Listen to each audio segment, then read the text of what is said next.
Welcome back, everybody. My name is Tim, and this is another Real Ideal Gear Review. Today we're looking at the Invicta Pro Diver.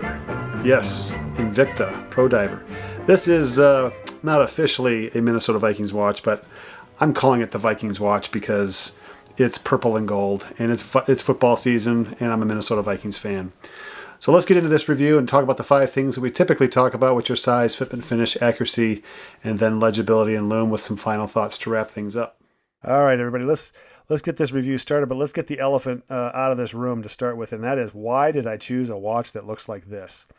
And what it is, it's actually a traveling trophy between myself and my boys. We're all Minnesota Vikings fans, and so this watch fits the bill. Purple and gold, SKOL Vikings.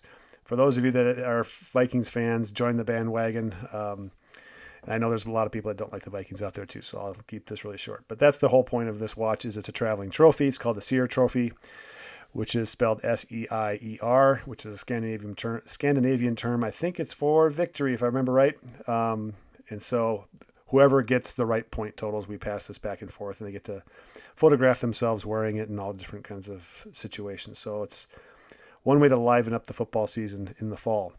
So typically we go through 5 things: size, fitment, finish, accuracy, then legibility and loom, with some final conclusions at the end with the ranking. So let's start with size. The size of this watch is kind of your typical dive watch size. However, it's a quartz movement, so it's not as thick as the typical dive watch. It's about 43 millimeters wide, about 11.3 millimeters tall. And with the quartz movement, that's a little bit on the thinner side, which I think is great, especially when you have a, what is it called? Flame fusion crystal, which is basically a mineral crystal or a hardlex type crystal. So you're going to end up with the potential for some scratches on this.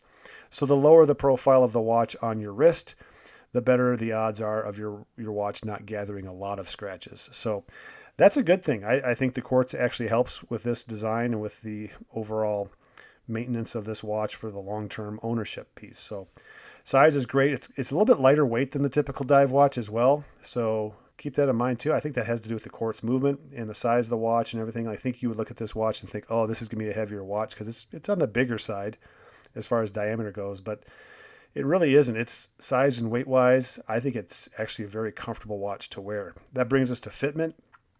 You have the pin link fitment system, so that's easy to adjust that way. You have a double friction clasp. So as for overall fitment, I think it's great. It fits me really well. Fits me like any other dive watch has, and no issues. And I think that's, indicative of this watch really pushing the envelope and saying, hey, we can compete with any of these watches that are $200, $300, $400, $500 as far as overall fit, as far as overall legibility, things like that. It's a quartz movement, so it's not going to compete that way. But you wouldn't notice. I had no idea that this watch was going to be $55 when I first looked at it. Fits the color scheme I'm looking for, purple and gold. Go Vikings! So you'll hear that throughout this review. Accuracy, excellent accuracy. We'll get this out of the way. It's a quartz movement. It's way better than any automatic out there. You get the ticking second hand. Again, $55. Let's keep that all in check. Finish. Okay, the finish of this watch. You have polished center links on the bracelet. You have brushed outer links on the bracelet. A brushed top case to the watch. And then you have polished sides on the watch.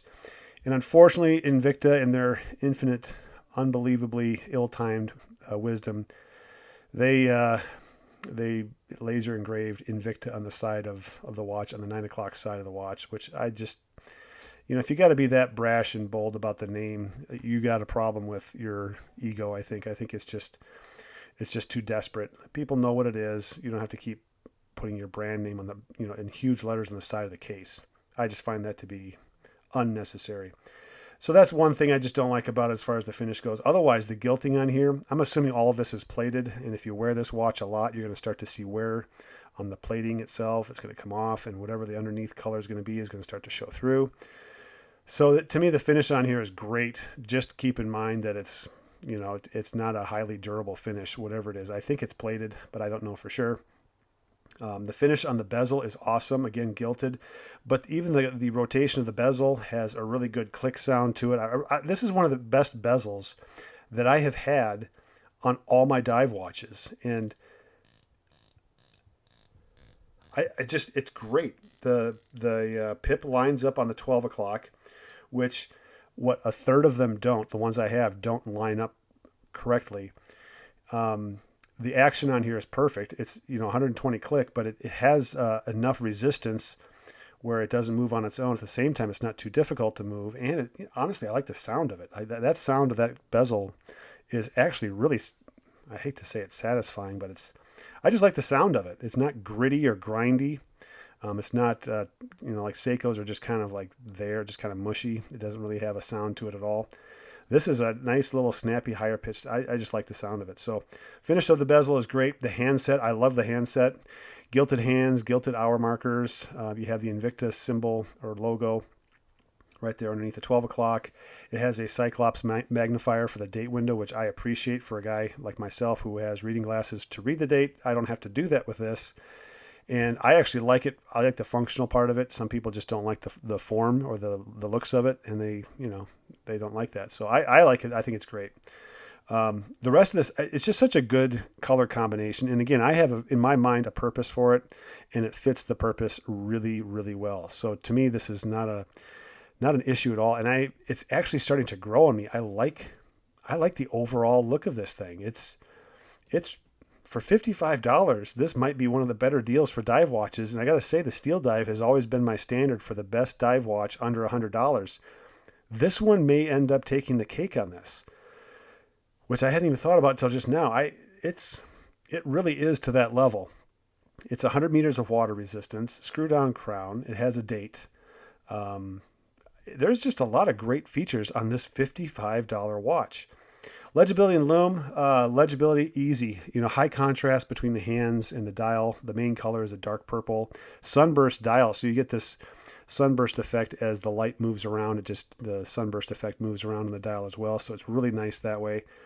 The gilting on here is great. It adds a little I don't know, higher end feel or look to it, even though it's a $55 watch, but it does. I like it. I have no reservations about wearing this watch. It's not overly gaudy as far as the gold goes. I'm not a huge gold guy on the wrists. So to me, this is kind of that sweet spot of having just a little bit on here. I have a Revlot Hex Mariner 39, which is a dark green in gold gilting. And I really like that color combination as well. So it's kind of ironic that I have a green and gold and a purple and gold, because if you know where I'm going with this, that's the Packers and the Vikings. And I just hate the Packers as a Vikings fan. So we may have to have a Viking-Packer combination or comparison video on those two watches just to have a little fun with the NFL season this year. So overall impressions on this, I really like this watch. It fits well. It has a nice finish to it. I don't have any high expectations over the quality. This watch checks a lot of boxes off on simplicity. It's a grab-and-go watch. I don't have to constantly set the date on these automatic watches, so it's nice that way. The downside to this, though, is the press clasp. I'm not a huge fan of the clasp that's on here. It's a $55 watch. I get it. I just don't like the clasp. And then the lume on here is horrible. And I didn't mention that in the legibility and lume part, but the lume on this is actually terrible. It doesn't last very long at all. And this is the part where I think, come on, put just a little more material into the lume aspect of this watch, and you've got yourself a watch that is, even if they charge $70 for this watch, it would be a huge difference. And then really the only issue I have is the clasp at this price range. So overall score for this watch is a 9.5 out of 10. It is up there. It is a highly recommend. And it's not necessarily this color. If you like this color, you can find them. I think I got this on Amazon, so have no fear. These colors are everywhere.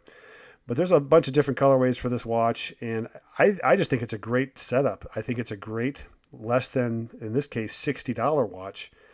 You get all kinds of great features for that price, and it's quartz movement, which is reliable. It's accurate.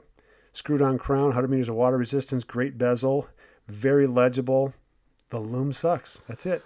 Well, there you have it. That's the review for the Invicta, and I like this watch. I think it's great. I think for the price, this is actually a surprising watch. I've heard a lot of, I don't know, just negative vibes about the Invicta watch series, and so I actually think this is a pretty good watch for the money. So I'm going to enjoy the Viking watch. I'm going to go watch the rest of this football game. Go Vikings, SKOL.